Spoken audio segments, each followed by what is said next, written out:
அஸ்ஸலாமு அலைக்கும் வரஹ்மத்துல்லாஹி வபரகாத்துஹு. அல்ஹம்துலில்லாஹி ரப்பில் ஆலமீன் வல் ஆகிபத்து லில் முத்தகீன் வஸ்ஸலாத்து வஸ்ஸலாமு அலா சய்யிதினா முஹம்மது வ ஆலிஹி வ ஸஹ்பிஹி அஜ்மஈன். நஹ்மதுஹு வ நுஸல்லி அலா ரசூலிஹில் கரீம் அம்மா பஅத். அல்ஹம்துலில்லாஹ். இப்போது நம்ம அல் மதரசத்து சுல்தானியா நிஸ்வான் பெண்கள் மதரசாவில் இந்த வாராந்திர பயான் நிகழ்வில் முஹர்ரம் மாதம், அதனுடைய சிறப்புகள், இன்னும் அது சம்பந்தமான பல விஷயங்களை பற்றி இன்ஷா அல்லாஹ் நம்ம பேச போகிறோம். முதலாவதாக, முஹர்ரம் மாதம் அப்படின்னாலே நம்மளுக்கு ஞாபகத்துக்கு வர்றது ஆஷுரா நோன்பு தான். இந்த ஆஷுரா அப்படின்றது நம்ம முஹர்ரம் 10வது நாள் அன்னைக்கு நோக்கக்கூடிய நோன்பை குறிக்குது. முஹர்ரம் மாதம் அப்படிங்கிறத அல்லாஹுடைய மாதம் அப்படின்னு அல்லாஹ்வே குர்ஆனில் சொல்கிறான். 4 மாதங்கள் சிறப்புடைய மாதங்களில் முஹர்ரம் மாதம் ரொம்ப குறிப்பிடத்தக்க மாதமாக இருக்குது. அது ஏன் அப்படின்னா அதில் நிறையா விஷயங்கள், பல்வேறு விதமான விஷயங்கள் இஸ்லாத்தை பொறுத்தளவில் ஆஷுரா அன்னைக்கு நிகழ்ந்திருக்கு. ஆஷுரா அப்படின்னா என்ன? முஹர்ரம் 10, அஷர 10 அதுதான் சொல்கிறாங்க. இந்த முஹர்ரம் 10 அன்னைக்கு இஸ்லாம் சம்பந்தமான விஷயங்களில் பல்வேறு விஷயங்கள் நடந்திருக்கு. அதில் குறிப்பிடத்தக்க சில விஷயங்களை இன்ஷா அல்லாஹ் இந்த பயானில் நம்ம பார்க்கலாம். முதலாவதாக, ஆஷுரா அப்படிங்கிறது முஹர்ரம் 10 குறிக்கிற ஒரு நாள் தான்.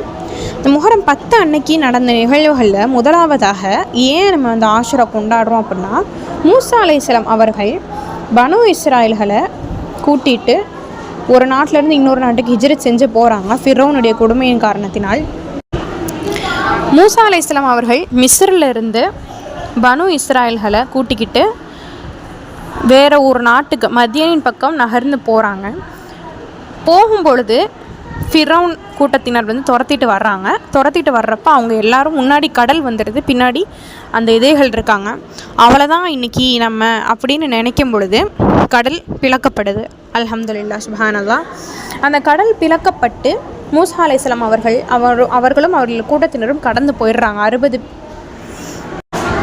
60,000 பேராக 12 பிரிவுகளில் பிரிஞ்சு அவங்க எல்லாரும் போய்கிட்டு இருந்தாங்க. அவங்க கடந்து போயிட்டாங்க. ஃபிரௌன் அந்த கடலின் மூலமாக மூழ்கடிக்கப்பட்டாங்க. இந்த நாள் அது ஆஷுரா தினத்து அன்னைக்கு தான் நடந்தது அப்படின்ட்டு பல ஹதீஸ்கள் கூறுது. இரண்டாவது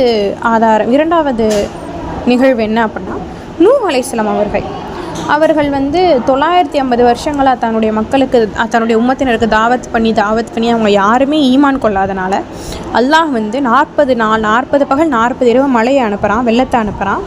அப்போ நூஹ் அலைஹிஸ்ஸலாம் அவர்களுடைய கப்பலில் எல்லாரும், ஒரு ஜோடி பறவைகள், ஒரு ஜோடி விலங்குகள், எல்லோரும் போய்கிட்டு இருக்கும்போது அந்த கப்பல் அந்த வெள்ளத்தில் போகுது.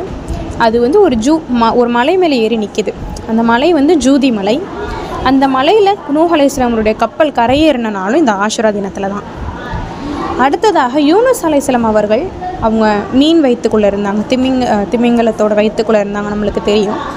அந்த வயிற்றுலேருந்து விடுவிக்கப்பட்டதும் இந்த ஆஷுரா நாளில் தான். அடுத்த நிகழ்வு என்ன அப்படின்னா, யூசுஃப் அலைஹிஸ்ஸலாம் அவர்கள் சிறையில் இருந்தாங்க. அந்த மந்திரியுடைய மனைவியின் சூழ்ச்சியின் காரணமாக யூசுஃப் அலைஹிஸ்ஸலாம் அவர்கள் சிறையில் இருந்தாங்க, மிஸ்ருடைய சிறையில்.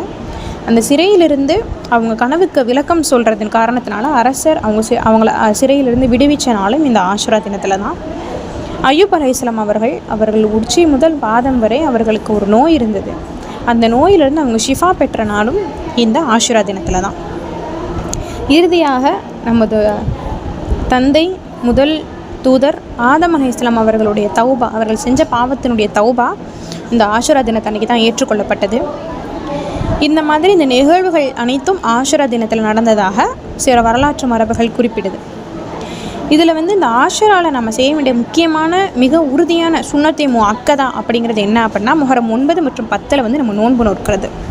இதில் என்ன சிறப்பு இருக்குது அப்படின்னா, முஹம்மது நபி ஸல்லல்லாஹு அலைஹி வஸல்லம் அவர்கள் யூதர்கள் முஹர்ரம் 10 அன்றைக்கி நோன்பு வைக்கிறத பார்த்துருக்காங்க.